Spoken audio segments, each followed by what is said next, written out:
ओम शांति। बहुत से लोगों का यह सवाल है, बहुत से लोगों का यह प्रश्न आया है कि संगम के बाद सतयुग कैसे आएगा। 2036 2037 एक साल में सतयुग कैसे आएगा। तो देखिए, स्पष्ट बाबा ने हम बच्चों को समझाया है कि समय किसी के लिए रुकता नहीं है। समय आपका इंतज़ार नहीं करेगा। अगर आप समझदार हैं तो समय के साथ चलना सीखिए और फिर उसका लाभ प्राप्त कीजिए।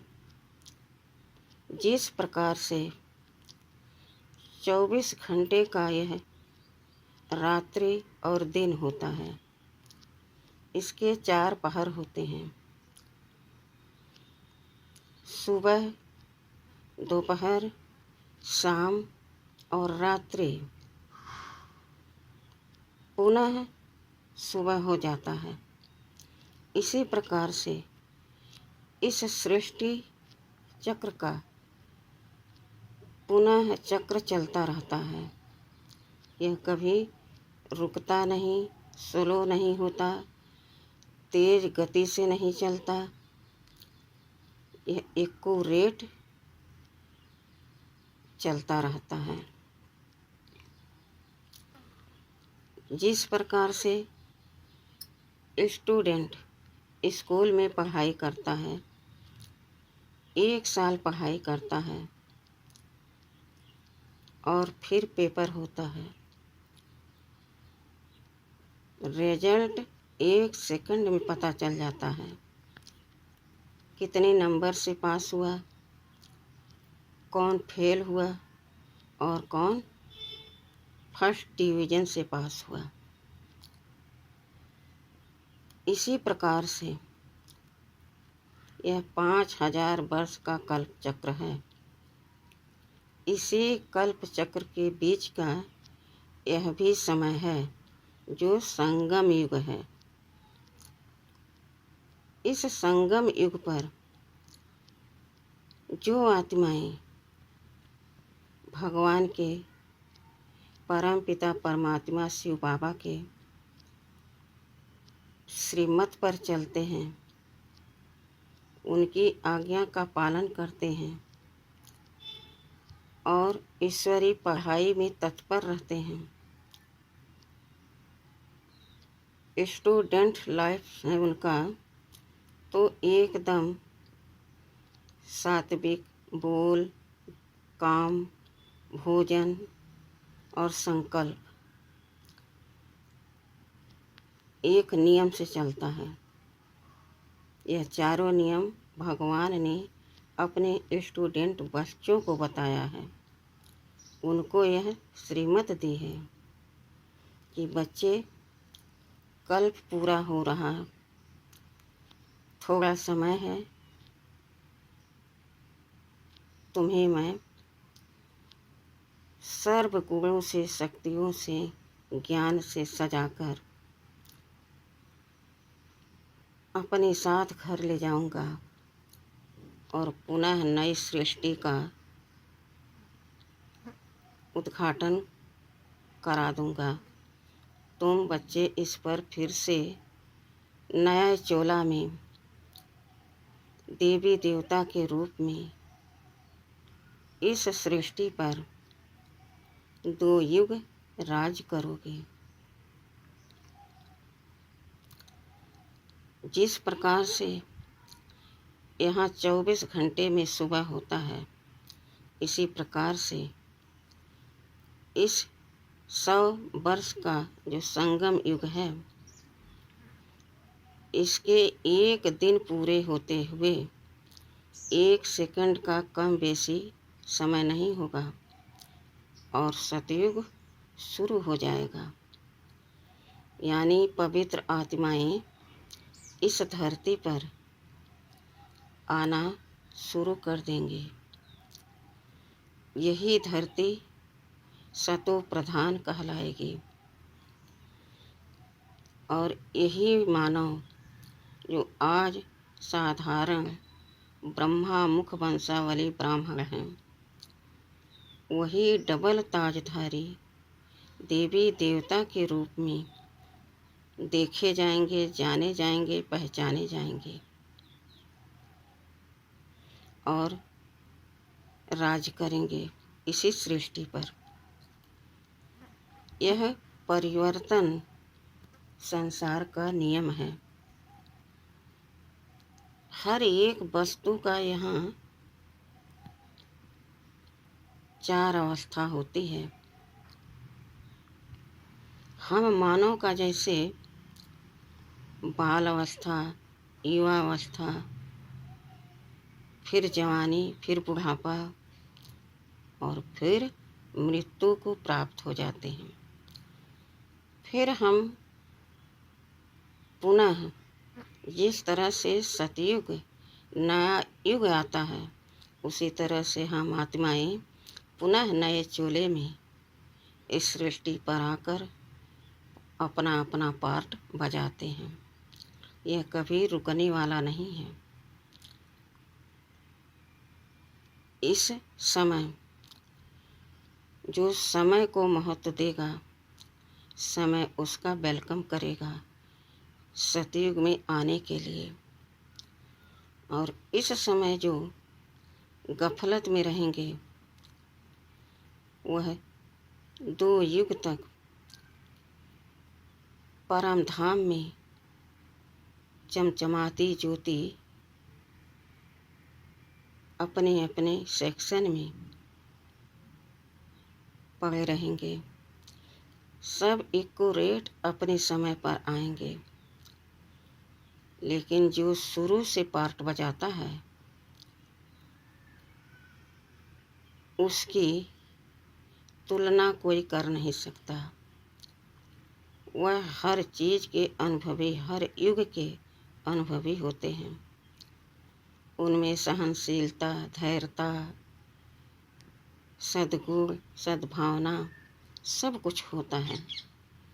लेकिन जो बाद में आत्माएं आती हैं, उनमें इतना न सद्गुण होता और न इतना अवगुण होता है।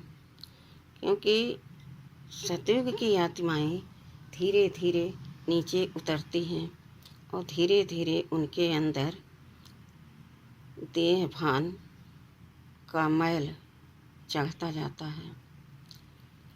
लेकिन जब परमपिता परमात्मा आते हैं तो वह आत्माएं बहुत जल्दी भगवान को पहचान जाती हैं। फिर उनके श्रीमत के अनुसार वह संगम युग पर चलना आरंभ कर देती हैं, जिससे उनके पाप स्वतः जल्दी खत्म हो जाते हैं। वह कर्मातीत अवस्था को पाती हैं और फिर वही देवी देवता बनते हैं। अब यहाँ बहुत से लोगों का क्वेश्चन है, क्या वही आत्माएं फिर से देवी देवता बन सकती हैं? तो यह समझ की बात है कि जो कभी कोई काम किया है उसकी नॉलेज उसके अंदर ज़रूर होती है, और जब उस कार्य को समय पर करने को पाता है तो उसको स्मृति दिलाई जाती है, स्वतः उसको वह गुण आना शुरू हो जाता है। इसी प्रकार से परमपिता परमात्मा उन आदि आत्माओं को यह ज्ञान जब सुनाते हैं, सुनते ही उनको 1 सेकंड में निश्चय हो जाता है और वह परमपिता परमात्मा पर आत्माएं फिदा हो जाती हैं। यानी उनके सिवा उनको और कोई सच्चा और अच्छा नहीं लगता। यहाँ तक कि इस दुनिया के रिश्ते उनके संकल्पों में फीके लगते हैं।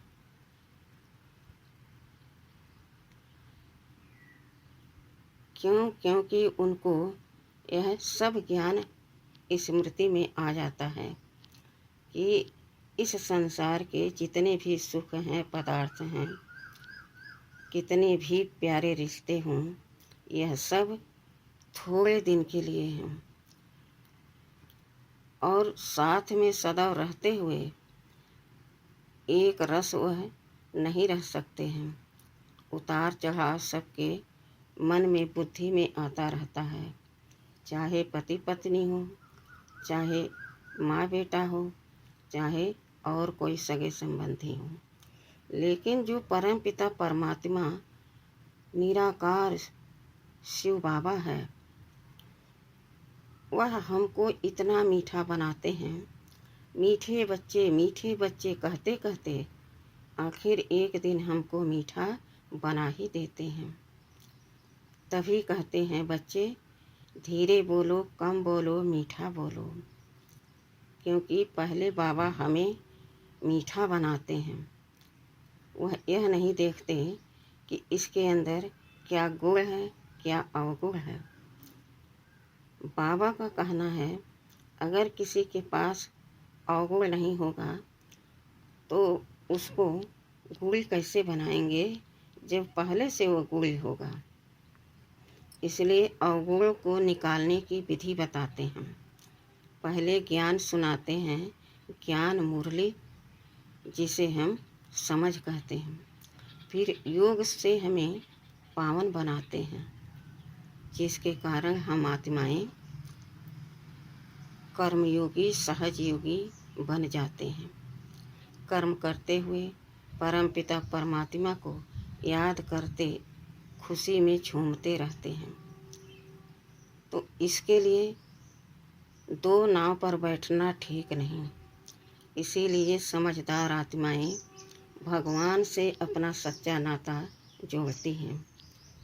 फिर भगवान कहते हैं कि बच्चे, तुम्हें किसी से नफरत नहीं करना है, सबसे प्यार से तो निभाना है, लेकिन प्रीत एक सच्चे मासूक से करना है, जिसके साथ तुम्हें जाना है, जिसके गुणों से, शक्तियों से, खजानों से तुम्हें संपन्न बनना है, जो तुम्हें पवित्र सतयुगी राजधानी स्थापन करके दे रहा है। तुम उसकी नहीं मानोगे तो किसकी मानोगे। परम पिता परमात्मा इस तरह से हम जीव आत्माओं को समझानी देते हैं। एक दिन नहीं, एक घड़ी नहीं, बाबा सुबह शाम हमें मुरली से एकदम रस भर देते हैं अंदर।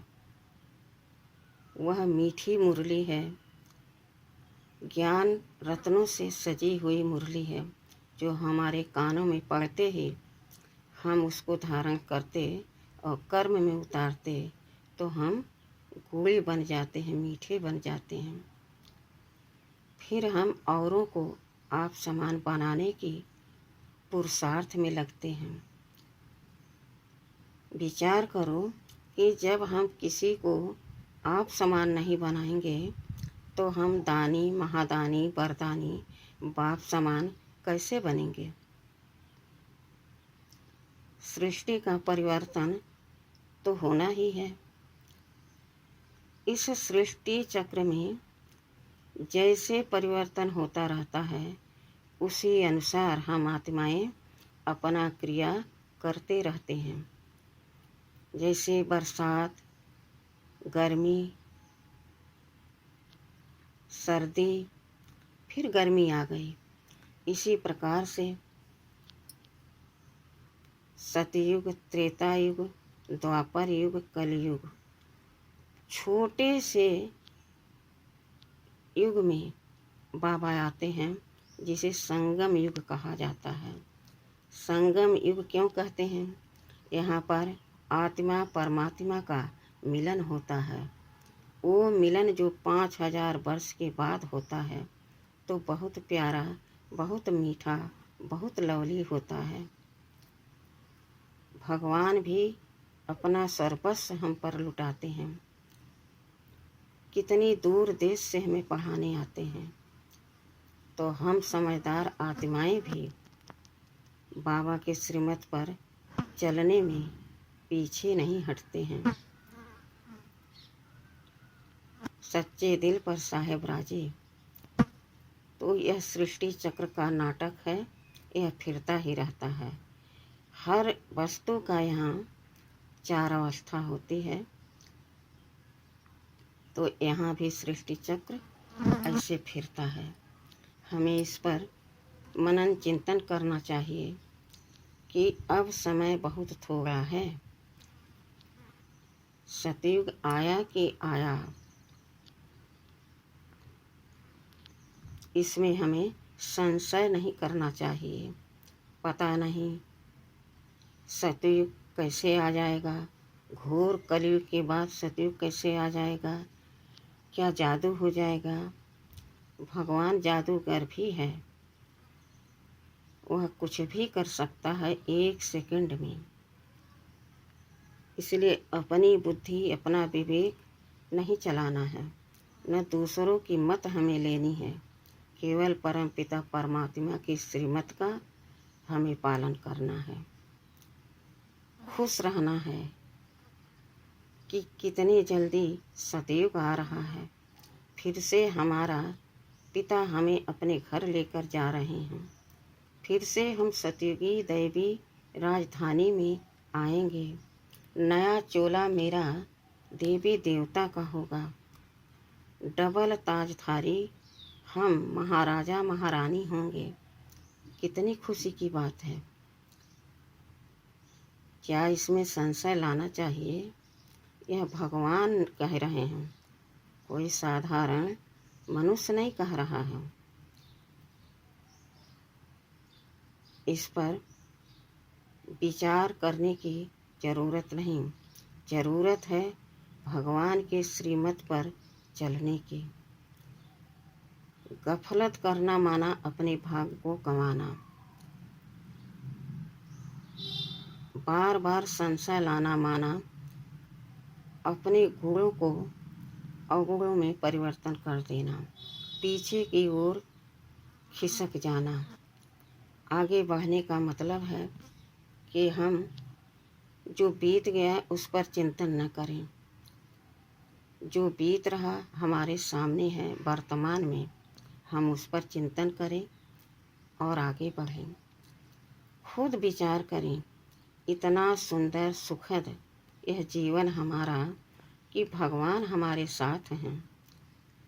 उनकी सारी शिक्षाएं हमारे साथ हैं। उनका प्यार, उनका आशीर्वाद, उनका वरदान हमारे साथ है। वो सब विघ्नों से हमें मुक्त करके अपने पास बुला ही लेते हैं। अगर मैं अपने मन वचन कर्म से सच्ची हूँ तो परमात्मा अपनी तरफ खींच ही लेते हैं। तो यह चक्र सदैव फिरता रहता है। इनकी 4 अवस्थाएं होती हैं। अब तो सब सारा समय बीत चुका है, केवल थोड़ा सा समय बचा हुआ है। अब परिवर्तन करने का समय नहीं है। अब समय है अपने आप को चेकिंग करने का। कहीं मेरे अंदर किसी भी प्रकार का कोई विकार का अंश मात्र भी दाग तो नहीं है, वरना मेरा पद कम हो जाएगा। मैं पास विद ऑनर अगर नहीं बन पाई तो सोचो क्या मैं डबल ताजधारी बन पाऊंगी? अगर मैं पास हो गई तो क्या बनूंगी? उस घर के महाराजा महारानी के पास दास दासी ही बनूंगी, नौकर चाकर ही बनूंगी। इस पर विचार सागर मंथन हमको करना चाहिए कि हमको बनना क्या है। हम सृष्टि चक्र की अवस्था को और किसी संशय में न जाकर अपने आप को चेक करें और सदा आगे बढ़ने का सतत प्रयास करते रहें, तो आप देखेंगे स्वतः आपको महसूस होगा कि मैं तो भगवान के करीब हूँ, भगवान मेरे साथ है, तो मुझे कोई किसी प्रकार की आपत्ति रोक नहीं सकती। कोई भी आंधी तूफान मुझे जरा सा भी पीछे नहीं हटा सकती। इतना दृढ़ विश्वास आप भगवान में करके अपने कदमों को आगे बढ़ाते चलो, खुशियों में झूमते चलो। मेरे जैसा खुश नसीब कोई नहीं। ये जो मैं संगम युग का महत्व समझा और इस पर परमपिता परमात्मा की श्रीमत का पालन करते हुए, उनके प्यार का अनुभव करते हुए अपना जीवन व्यतीत कर रही हूँ। यह जीवन हमारा सुखद बीत रहा है और आगे तो मैं सुखद दुनिया में ही रहूँगी। मेरे जैसा भाग्यवान कोई नहीं। कोटों में कोई, उस कोई में भी कोई, मैं श्रेष्ठ भाग्यवान आत्मा हूँ। मेरा भाग्य स्वयं भगवान बना रहे हैं। अच्छा, ओम शांति।